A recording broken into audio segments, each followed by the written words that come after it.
by their actions, they are going to hinder or threaten another person in Arkansas. This bill would make mass picketing unlawful in 3 very specific cases. 1, if the mass picketing hinders or stops someone from going to work or blocking their way in and out of work. Next, if the mass picketing are blocking streets or roads, preventing average Arkansans from driving down the street. Third, if mass picketing are happening at someone's personal residence or home, or they threaten that person or block their driveway. If found unlawful, this would be a Class A misdemeanor with some injunctive relief in civil court and an expectation of recovering reasonable return fees. One of the main issues I've heard about this since I put it out is this is an attack on the First Amendment, and that couldn't be the furthest thing from the truth.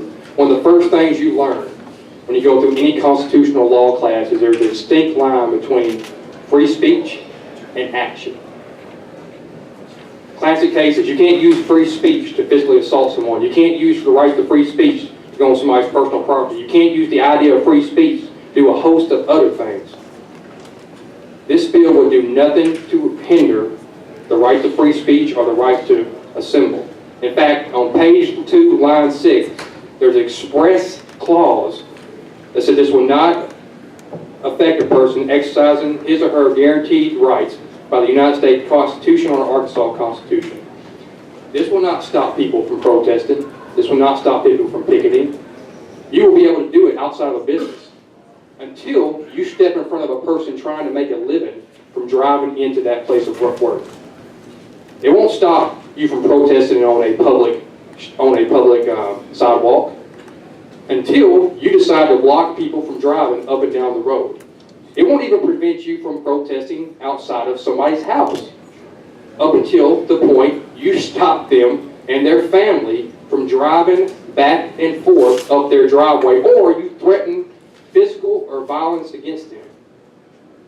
I think there's a clear distinction between somebody's right to protest, somebody's right to express themselves, somebody's right to assemble, and an action of blocking workers or family members from moving one place to the other. I'll take any questions on this bill. For an explanation of the bill, are there any questions? Senator Garner, thank you, Mr. Chairman. Don't we already have laws on the books that controls the behavior of people generally, like obstructing governmental operations, trespass?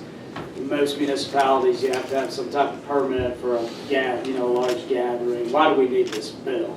There are incidents across the nation and in the state that I think this bill will address. I agree there's already laws in the book that address some of these concerns, but this is a new area with more and more issues arising. I think this will be a clear tool set to both our police officers and our prosecutors when people are doing this. Just one follow-up, and I don't mean to be snarky about it. We want to unrestrict all carrying of weapons, but restrict people's right to protest? We're not restricting one person's right to protest. Senator Bond, if you don't support this bill, let's say I go get a bunch of my old SF buddies, and we go to the place you work and block you from going inside. Then, when you try to leave, we block the street under our right of the First Amendment. Then when you drive home with your lovely family, I could block your driveway and prevent you from going home. I know I would never do that, but I know you would not want that to happen. I don't think you would call that free speech if it was happening to you. No, and I understand. I think a difference of opinion is I think we have other laws that cover this, and only my wife would be in favor of you blocking me coming home.